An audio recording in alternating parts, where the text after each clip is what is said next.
You're listening to Inside IASB, a podcast series dedicated to informing and encouraging Illinois School Board members.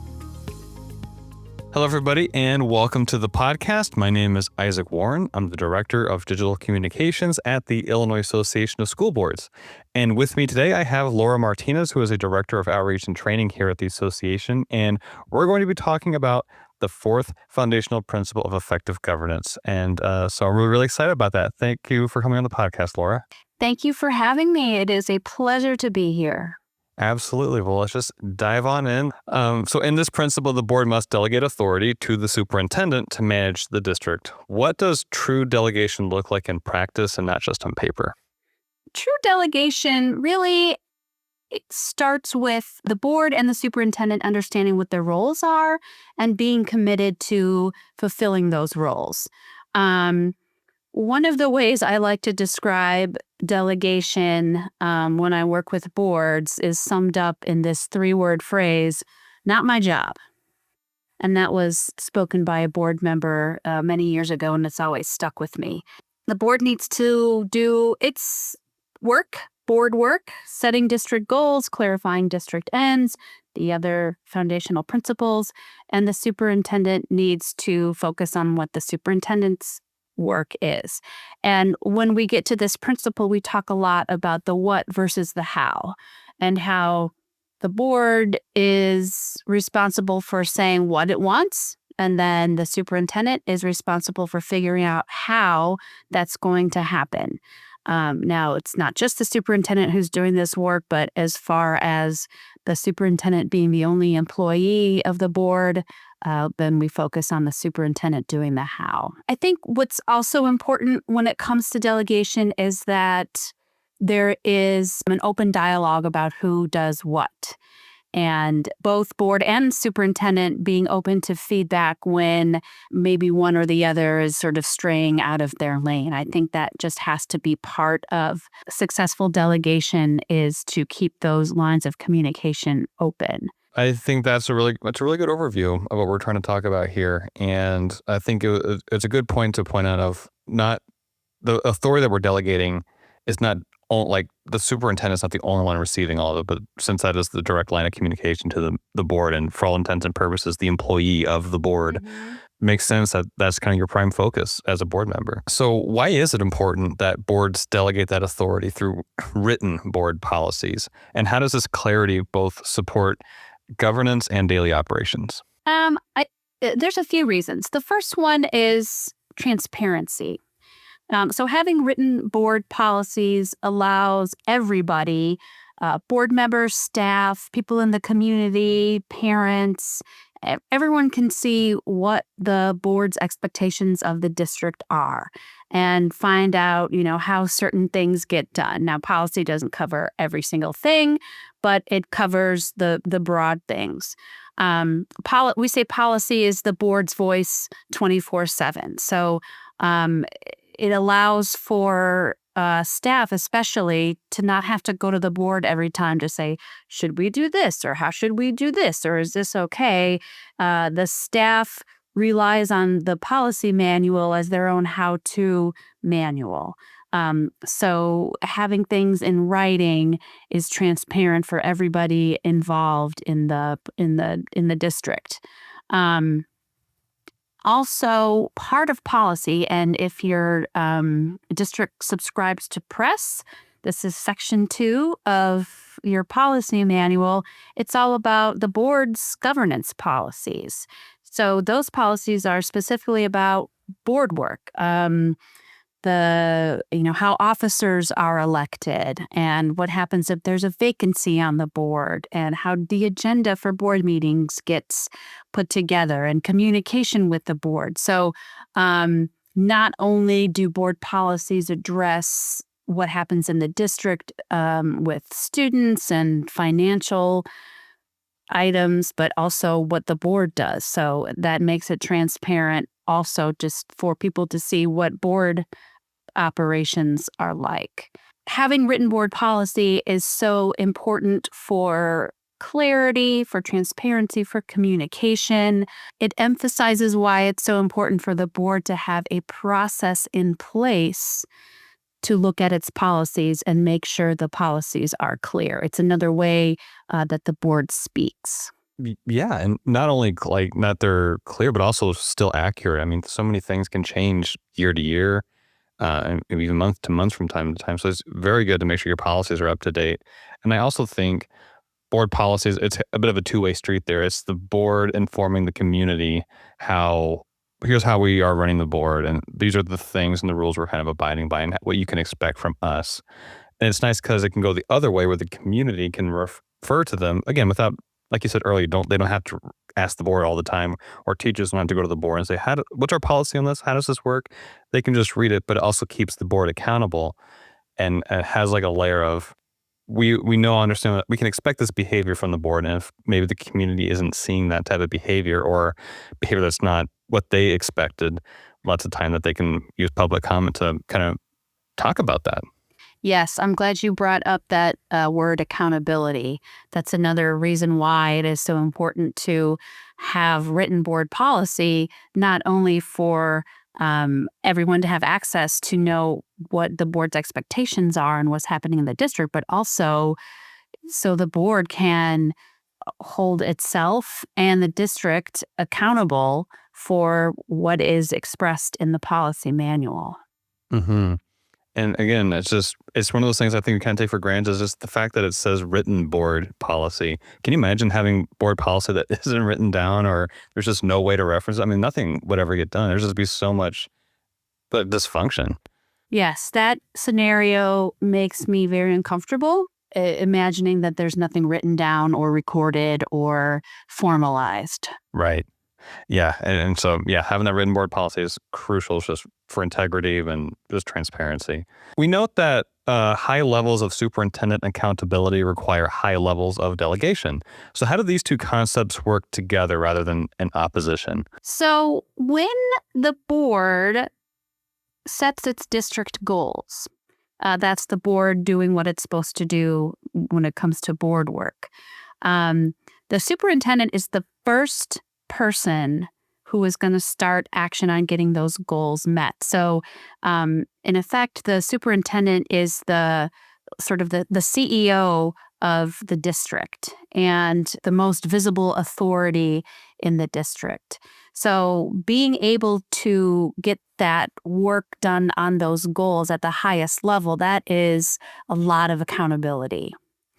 And the board is saying, superintendent, you are responsible for a lot of work, and we expect a lot out of you.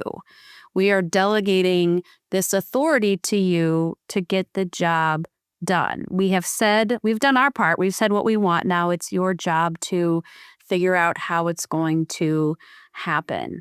And when the board is giving the superintendent the latitude needed to start the work of getting the goals figured out and achieved. And it's because we're talking about very, very high level. The board is, at the top of the district, but the superintendent is the board's only employee, but like I said, the CEO of the district. So that is pretty high level accountability. But the board needs to give the superintendent that much latitude so that the superintendent can exercise their full authority to get the work done. It's really good that I think when we hear that word delegating, I always wonder if there's someone, I think that can be, some people might misconstrue that as almost like a form of scapegoating, like this isn't our responsibility. We said this person was in charge of it and they messed up. And it's like a way of like offsetting blame or something like that.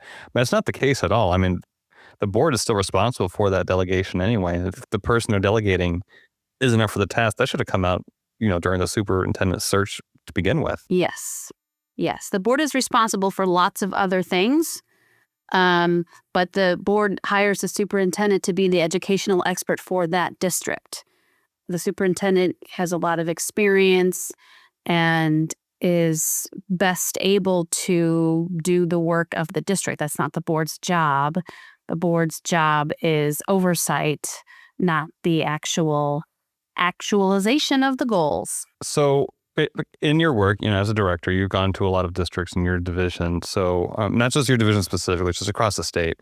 What challenges do boards face in disciplining themselves to stay in a governance role rather than slipping into almost micromanagement territory? This is a challenge, and I have seen it often, and it's an understandable challenge. I think just in general, this sort of governance is not necessarily intuitive to everybody. This idea of oversight instead of being fully involved, it can be confounding to some people and maybe even maddening. Um, if board members paying jobs don't operate like this and they can, they snap their fingers and things get done and it's not, a slow process, then switching to being a board member, being one of seven, being an oversight body, that can be very frustrating. Also, a challenge is when board members have children in the district.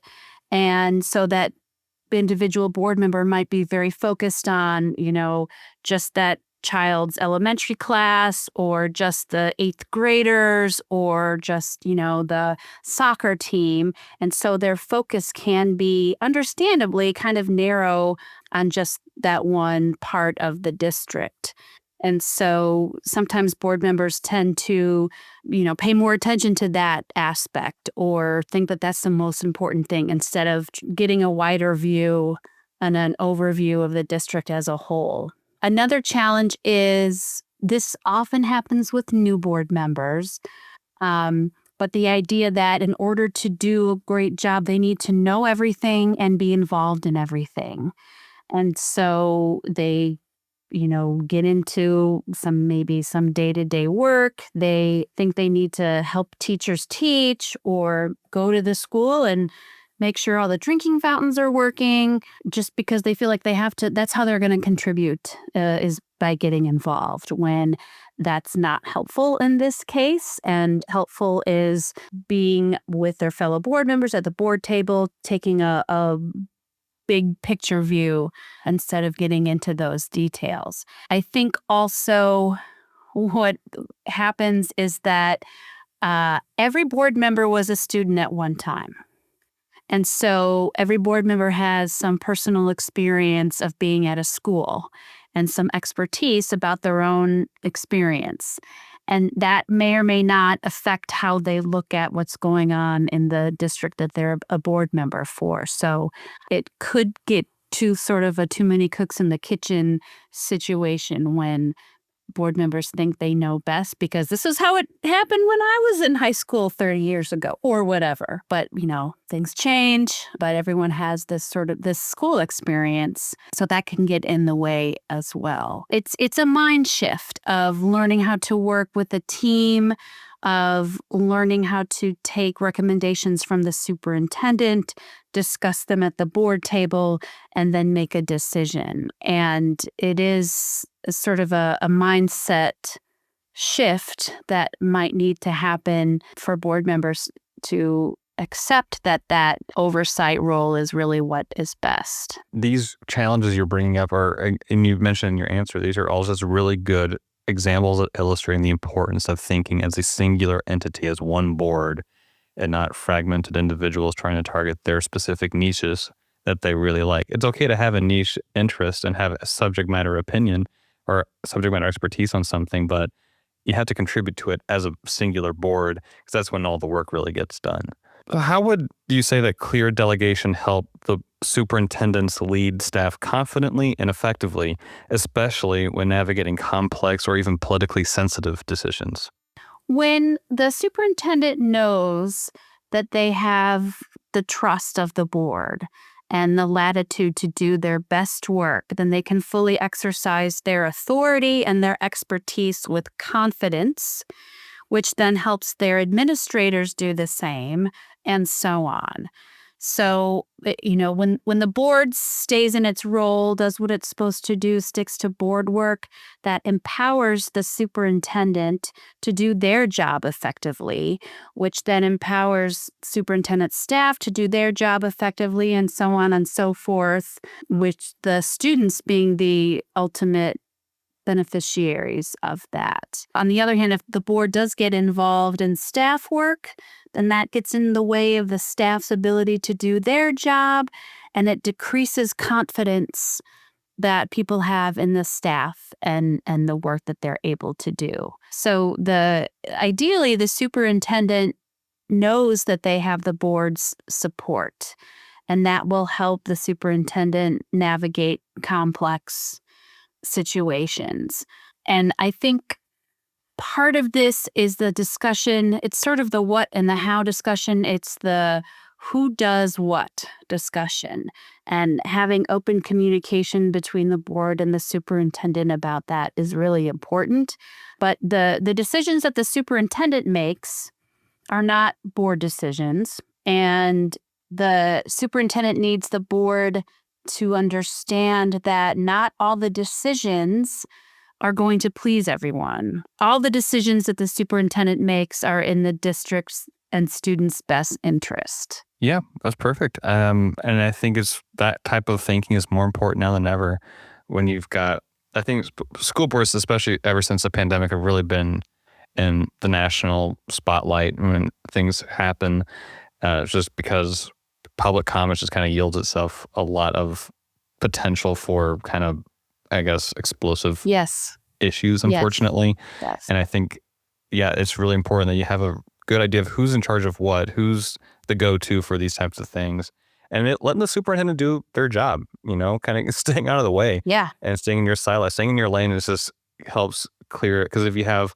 5 people giving their quote-unquote official testimony or opinion on something to the press, and they're kind of conflicting and on the same page, that's just going to cause a headache for everyone. Yes. Yeah, I mean, really, this principle can be explained as board, stay in your lane, stay out of the way. Respectfully, right? Yeah. Yeah. But as we said, it is very challenging. Sure. It is kind of going back to a couple questions ago. It is a discipline. This isn't something that comes naturally. And I think that's just part of being human is you want to be that person. But knowing when to be quiet and stay in your lane is going to yield a lot more wisdom and a lot more positive outcomes for your district, I think, than just kind of spouting off whenever. So what structures, policies, protocols, or communication patterns help boards maintain trust in the superintendent's ability to manage the district? Because like we said, we're giving the superintendent a lot of authority and a lot of responsibility. Part and parcel of this principle is the relationship of the board and the superintendent.